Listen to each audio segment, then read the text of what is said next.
Okay, so I just want to make this video real quick. I don't know who.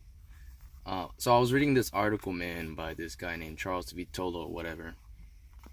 Looked like the world's biggest scumbag with a fucking shit ton of fucking mustache on his fucking face, man. Like, shave that off, first and foremost. And second, I don't know who's the biggest idiot that is walking on the planet right now. Is it the 3D live incarnation of Stephen King's It, aka Giants general manager Dave Gettleman, or it's this idiot named Charles Vitolo, like I just brought up, that wrote the most ridiculous, opinionated article ever, and it was the top 10 mistakes Dave Gettleman made.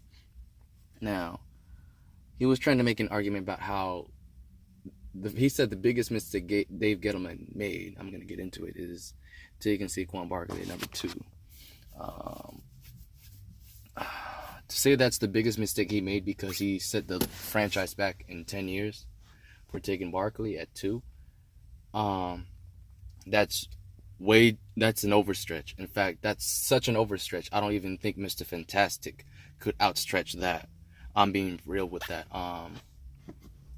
You a fool for thinking that. Automatically assume that, Dave Gettleman could trade down and still be able to get, in my opinion, probably easily in the top 5 best running back of all time. I promise you that Saquon Barkley will go down in debate. It will be between him, Walter Payton, Barry Sanders, Emmitt Smith, and Adrian Peterson. I mean, LaDainian Tomlinson will probably be in there too, but it's going to be between those guys as the best running backs of all time. And you're going to tell me that, you're going to act like as if that the Giants drafted Herschel Walker or some shit like that. Like, this is not what this case is, okay? What the Vikings did, that was ridiculous. However, what Dave Gettleman did, yeah, he could have probably gotten something out of it, but would he been able to lock up Barkley? No. I think he made the right decision. Now, I thought he was going to take Bradley Chubb at first, and I thought that was what he was going to do, thinking that he was old school, but I was happy when he took Barkley. In fact, I think that's the best decision Dave Gettleman has ever made in his fucking career as a general manager. So, to put salt onto saying that that was his worst, you a fucking fool. I'm sorry I have to swear, but it's the truth. And all I'm going to say is, there are 9 other things that he could have done that was the worst thing. And I'll tell you right now, the worst decision he's ever made was signing Odell and trading him. In fact, trading him in general was the dumbest idea, because you essentially built the perfect offense. I mean, look what Daniel Jones is going through right now. Okay? He can't find a receiver worth his lick to even be able to make consistent production. Now, I don't care what Odell Beckham is doing with Baker Mayfield. In fact, I don't care how low his production is with the Cleveland Browns. That's on the quarterback, Baker Mayfield, who is inaccurate as you know what. I mean, my God. You could tell him what 1 + 1 is, and he would tell you it's 3. That's how inaccurate Baker Mayfield is.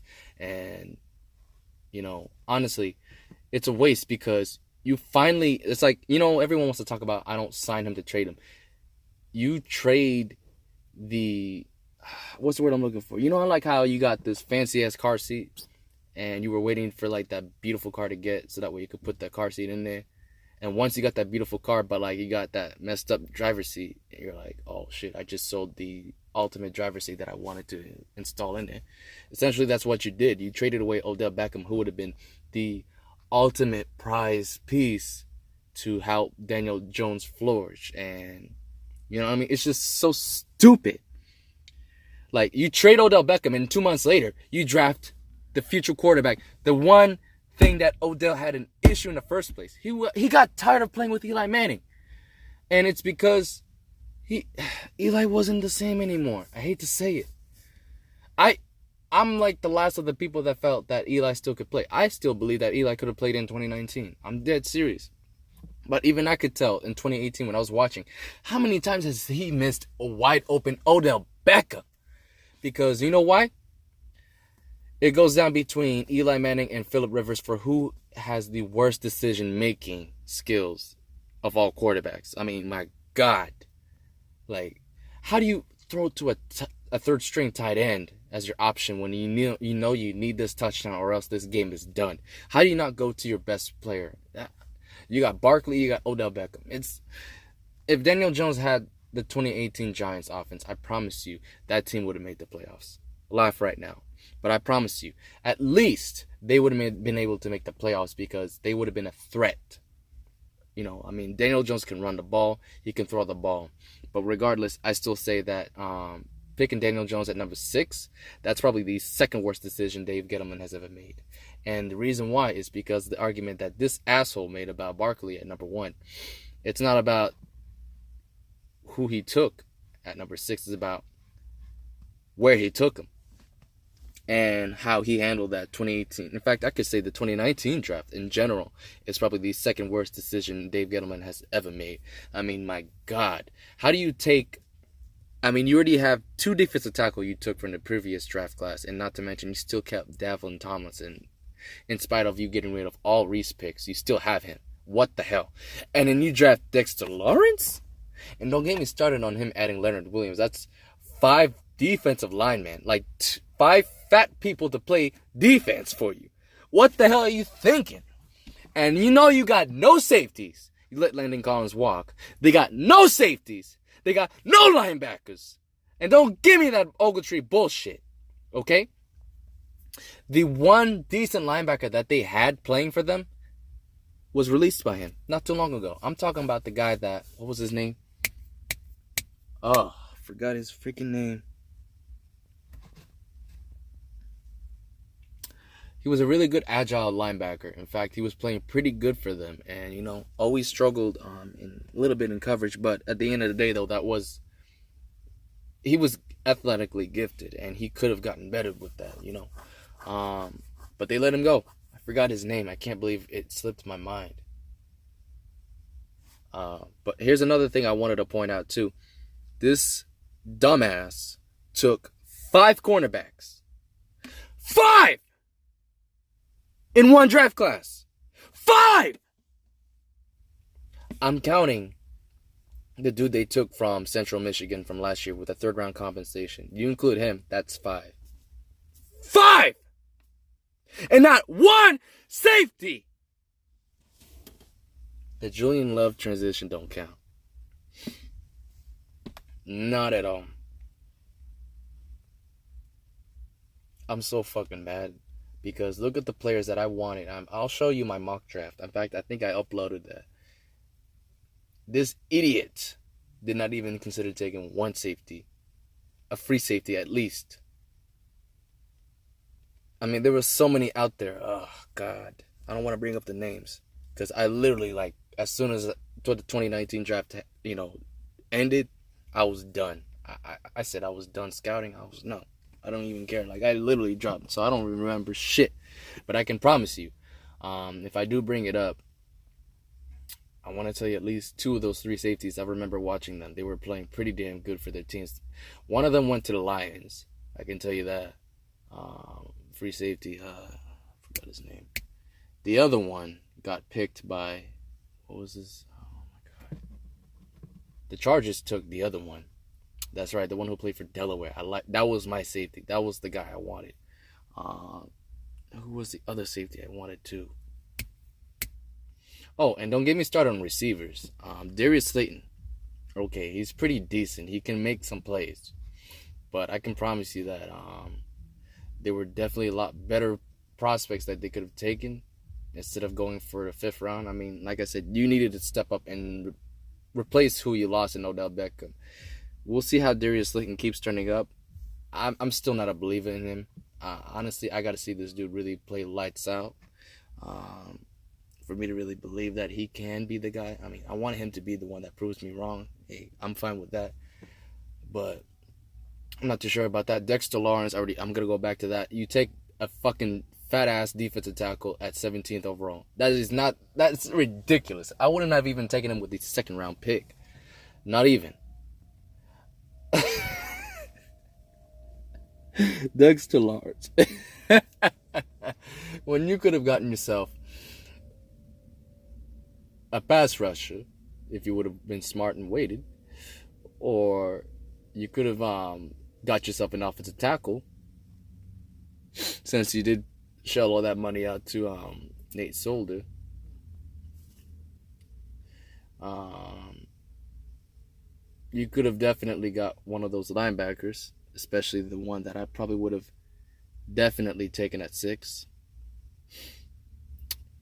His name first starts with Devin and his last name ends with Jones. You know what I mean? I would have taken another Jones, man, instead of Daniel, man. Oh my God. No, I'm sorry, not Devin Jones. It's Devin Smith. I apologize. But the dude balled out for Michigan, and you decided not to take him. I mean, he would have been, in my opinion, Devin Smith would have been worth a 6th overall pick. Daniel Jones looks more like a 17th overall pick. I'm being honest. And Dexter Lawrence doesn't even look like he deserves to be drafted in day 1 or day 2. Day 3, maybe. I don't know. But taking Julian Love, I like Julian Love, but here's the thing. You take, what's his name? Who ain't even worth a lick right now. And with your 3rd first round pick.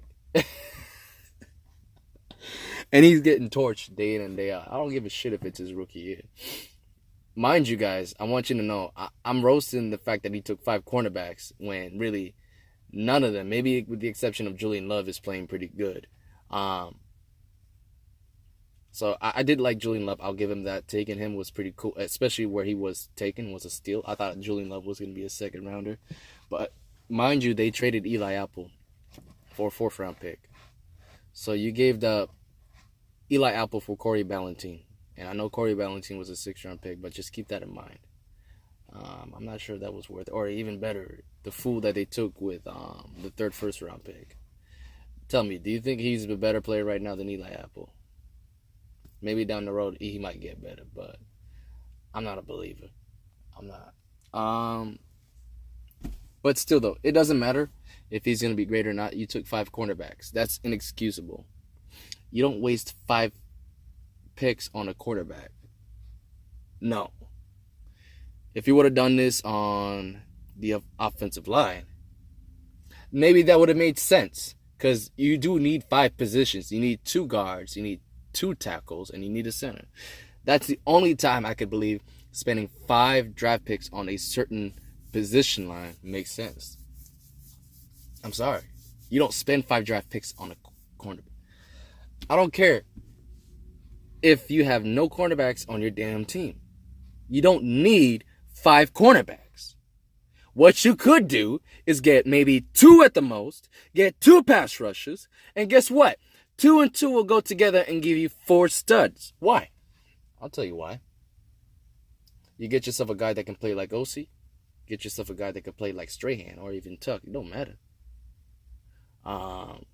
That gives the quarterback 2 less seconds really to make a decision compared to where they're at right now. I mean, the quarterback wouldn't be sitting there for 5 seconds thinking he's got all day to throw.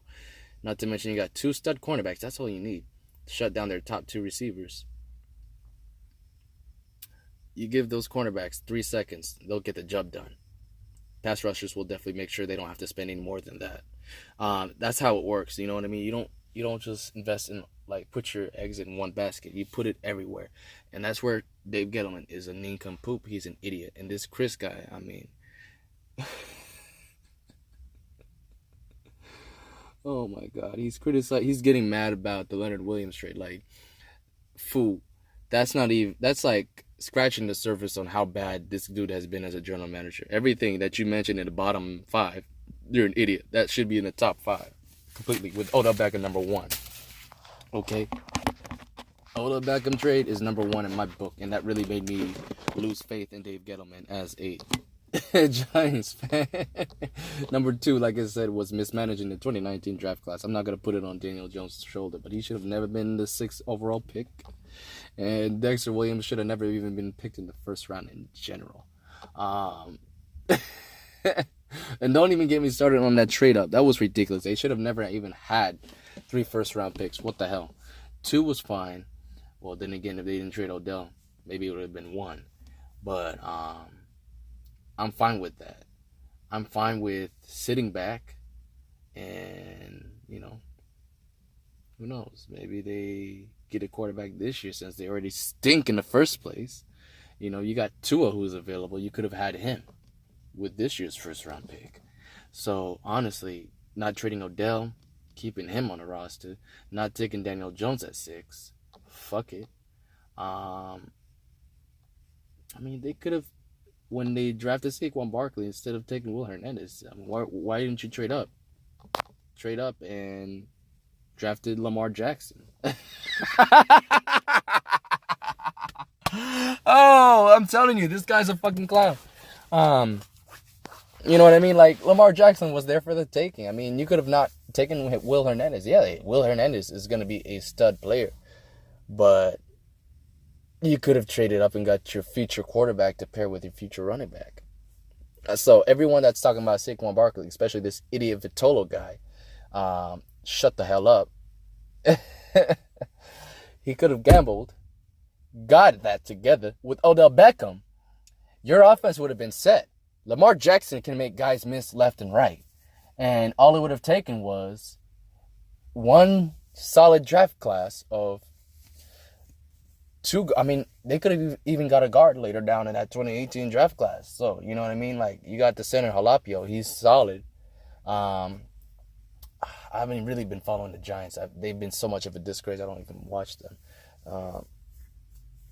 Who else would they have taken, man?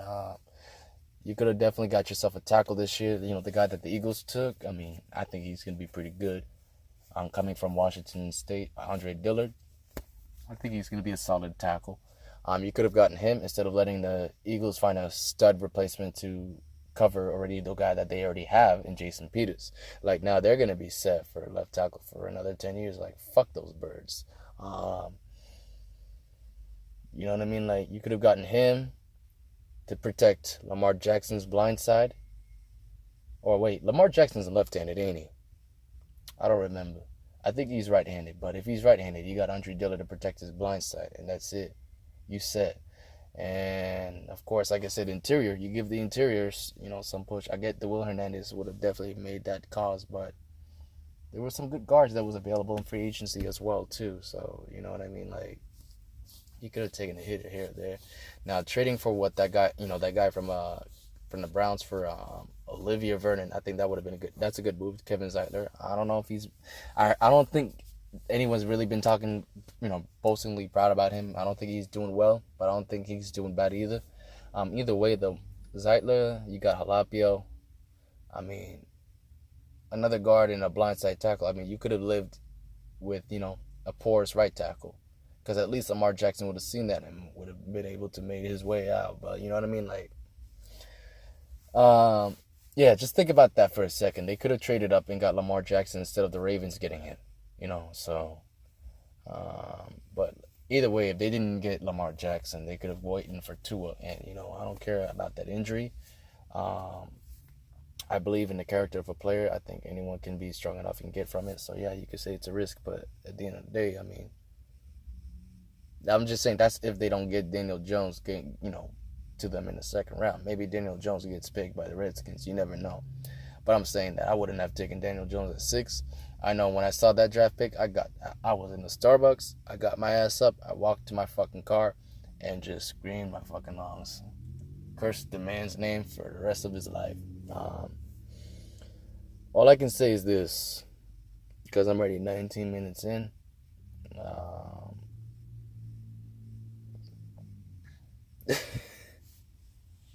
Man, it's just, life is funny, ain't it?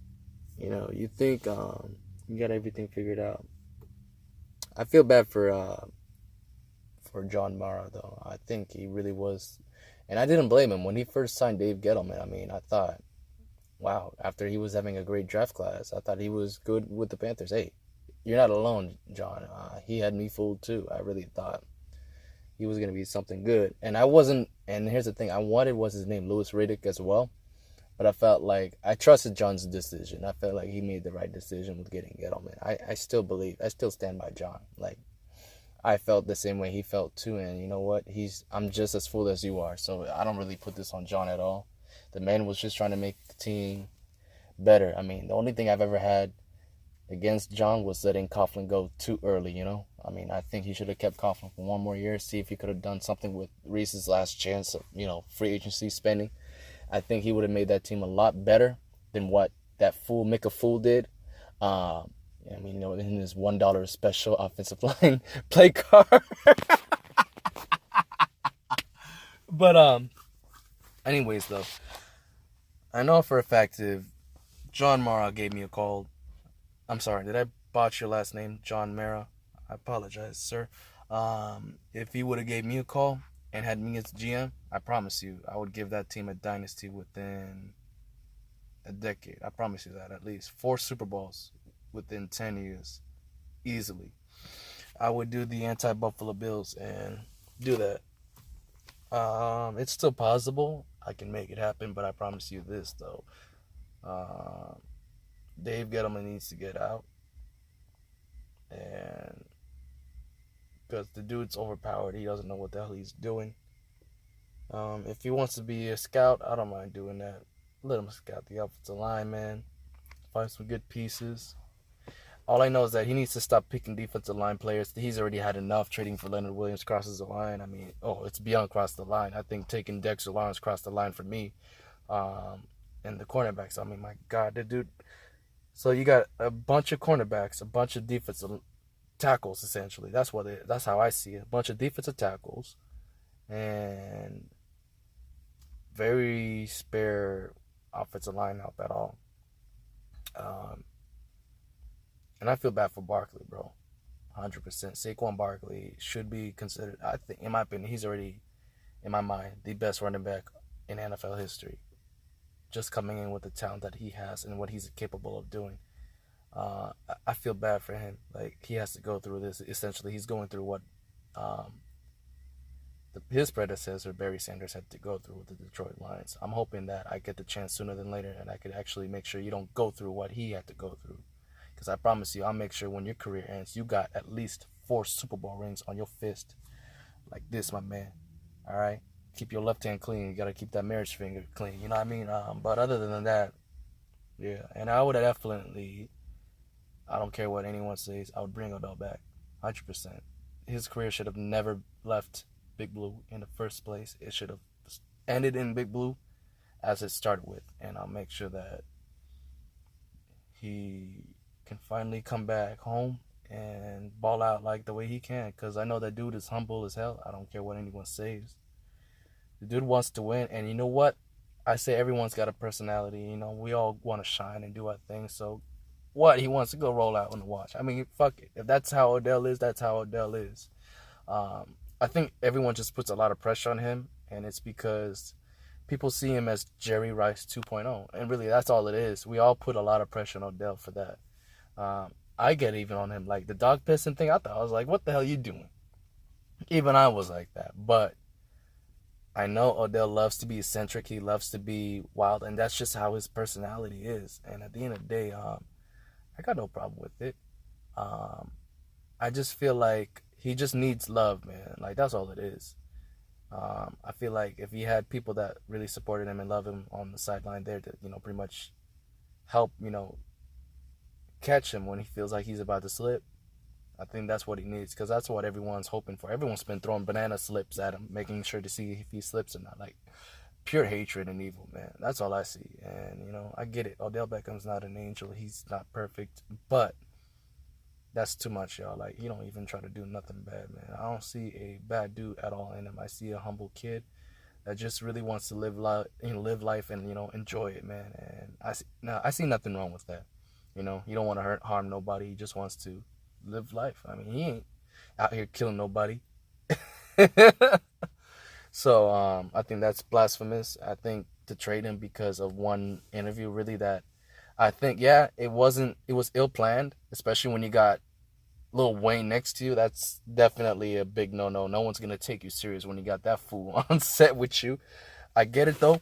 It's paying homage to New Orleans, the patronage and all that, but, like, you don't want someone who loves to talk about banging pussy 50 times in a song next to you. I mean, that's a bad look.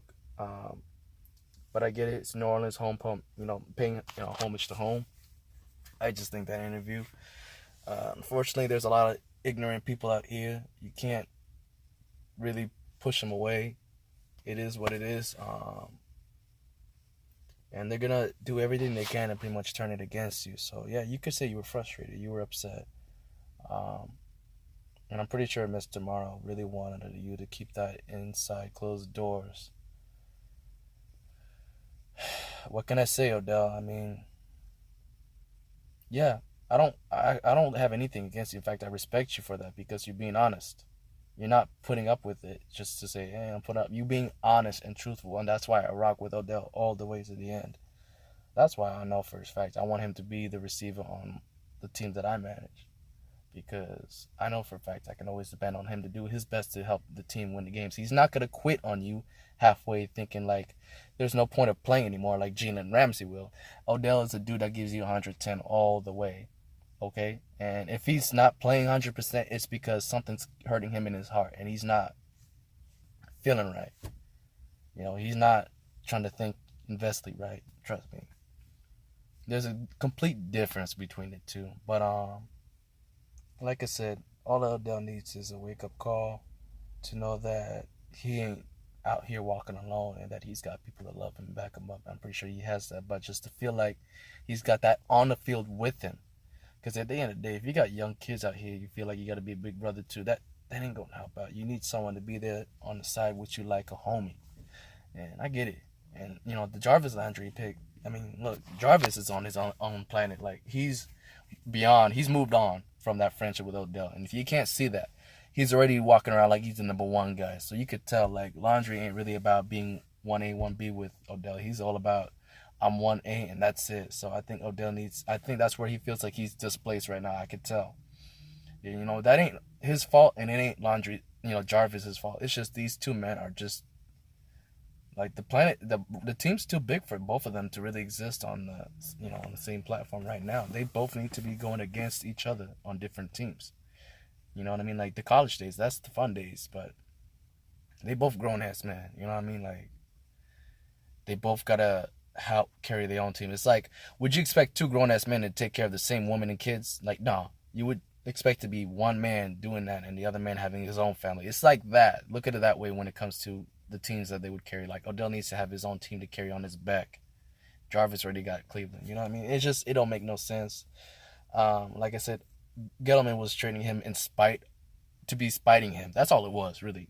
Gettleman's a spiteful little fuck, and I promise you, if I catch that little dirty ass cockroach, I'm squashing on him right now. He's done in my book. Man, it's like Beetlejuice, man. Fuck that shit. But I do respect Mr. John Mara and Steve Tisch.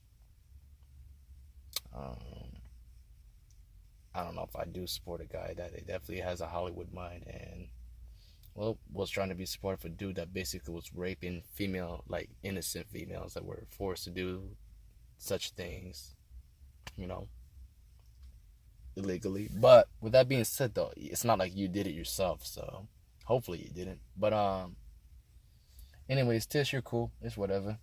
But the one I would give my all for is Mr. Mara, because that dude's a football family man, and I respect him from the bottom of my heart, always. And, I hope I can get that chance, because I know for a fact I can do it. There's no doubt I will bring a dynasty to that team. And, it's just when John has the confidence and the belief and faith in God to know that it's time to do it. I know it's within due time. But I promise you, if you're watching this video right now, I will be the Giants GM down the road. It's going to happen. And, it's whenever God permits it to happen. And look, as you watch this video, I want you to keep in mind, I said all these things with this in mind. And I know that there's going to be some things in here that, some people are going to be, finding this as ammo to shoot against me. But I promise you this, though. Everything I tell you is how I feel and it's the truth. I will never hide from you. If I did that, would you be able to trust me? That's what I'm saying. Like, I think the one thing I want the most from people is trust. I think that's what I care about the most, You don't have to respect me, but if you trust me to know that I can do what I can do, I think that's what I find most valuable in people. So I want you to know, like, you can trust me to always be honest, keep it real with you, and know that, hey, I'll always care for you because we all distant family at the end of the day. But I promised you that, you know, some things I said, yeah, I I said it out of hurt, pain, because I mean, like, it's not right to see things go the way that you feel like it shouldn't go, and everyone has their own opinion and shit. But I like to also think with a free, open mind and think what's best for everyone. You know what I mean? So, anyways, but yeah, I just wanted to make that clear. I don't take back anything I said in this video, not one bit. Don't expect me to. Even if you interview me, it's not gonna happen. Um,